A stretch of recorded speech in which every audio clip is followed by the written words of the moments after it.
नमस्कार दोस्तों, मैं शिखा पटेल, एक reiki grand master, NLP coach, tarot card reader, आप सभी का फिर से स्वागत करती हूँ।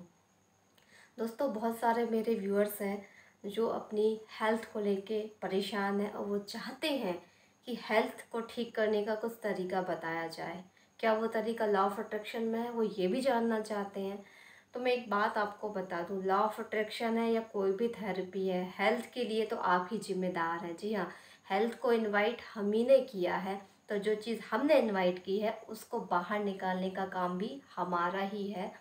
तो सबसे पहले आपको करना क्या है, सबसे पहले हेल्थ के कारण को जानना होगा कि आपकी जो हेल्थ ख़राब हुई है वो किस वजह से हुई है, क्या कारण है। सबसे पहला कारण तो हमारा पेट, जो हम चीज़ों को खाते हैं और जो गलत चीज़ें अपने पेट में डाल देते हैं, वो सबसे पहला कारण है। दूसरा, नेगेटिव थिंकिंग, गुस्सा, जेलस, घबराहट और तमाम नेगेटिव चीज़ों की जो बिलीव्स है और जो फीलिंग्स है वो दो।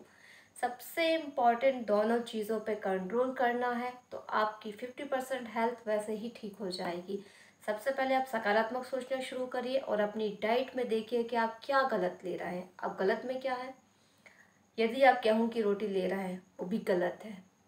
यदि आप दाल को और चावल को प्रेशर कुकर में पका रहे हैं वो भी गलत है। यदि आप सब्जी में रिफाइंड ऑयल का यूज़ कर रहे हैं और सब्जी में मसाला ज़्यादा डाल रहे हैं वो भी गलत है। तो अब बचा क्या? आप बोलेंगे कि ये सारी चीज़ें तो हम खाते हैं और आपने सारा कुछ गलत बता दिया। जी हाँ, सारा कुछ यही है जो हम, और जो नॉन वेज खा रहे हैं वो तो अलग मैटर है, बट मैं वेजिटेरियन की बोल रही हूँ। यदि वेजिटेरियन होने के बावजूद आप यदि ये आहार ले रहे हैं तो ये बहुत गलत है। पहली चीज़, जो गेहूं की रोटी होती है वो मैदे के समान हमारी आंतों में चिपक जाती है और बहुत लंबा समय लगता है उसको हमारी बॉडी को हजम करने में। और हम करते क्या है, सुबह रोटी खाते हैं, शाम को भर पेट फिर खाना खा लेते हैं। कुछ लोग तो दिन में 3-3 बार खाना खाते हैं, उसमें भी रोटी रहती है। तो जब पहली खाई हुई रोटी ही हजम नहीं कर पाते और हम रात को फिर खा लेते हैं तो हमारी जो बॉडी है वो डाइजेशन ही नहीं कर पाती है अच्छे से, और सड़न पैदा होती है और बीमारियां बन जाती हैं। अब वहीं पे दाल, पहले के ज़माने में जब दाल को पकाया जाता था तो आपने देखा था कि उसका झाग बनता था।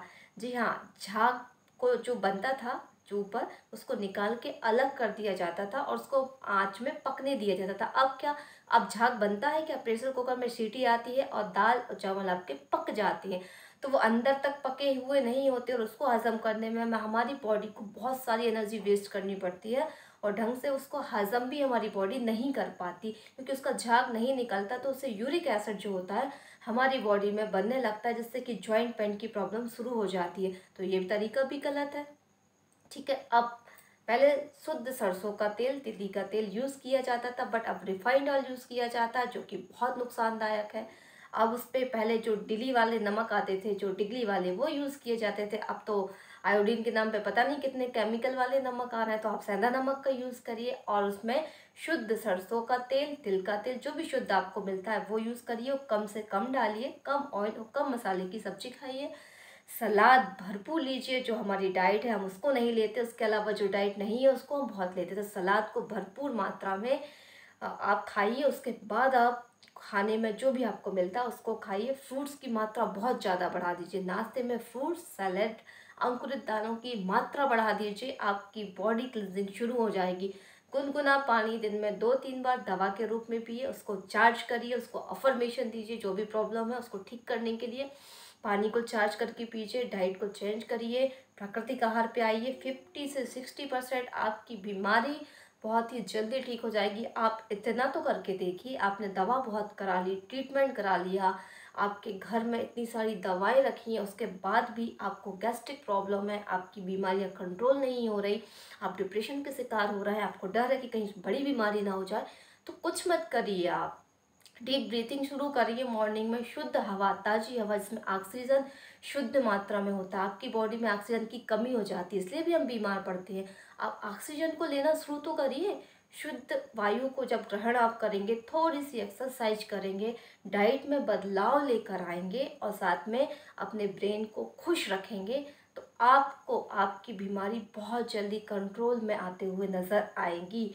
आप इतनी छोटी छोटी सी शुरुआत है वो लाइफ में करके देखिए, तो आपको हेल्थ में काफ़ी इम्प्रूवमेंट मिलेगा और हेल्थ वाइज आपकी जो प्रॉब्लम्स है वो धीरे धीरे ख़त्म होने लगेगी। बट शुरुआत आपको करनी है। कोई भी टेक्निक्स आपकी हेल्थ को ठीक नहीं कर सकती, क्योंकि ये बुलाया आपने ही है। जो बीमारी है उसको इनवाइट आपने किया है, तो आप ही इसको दूर कर सकते हैं। कोई टेक्निक उसको दूर नहीं कर सकती। तो आप जो गलतियां कर रहे हैं उसको सुधारिए।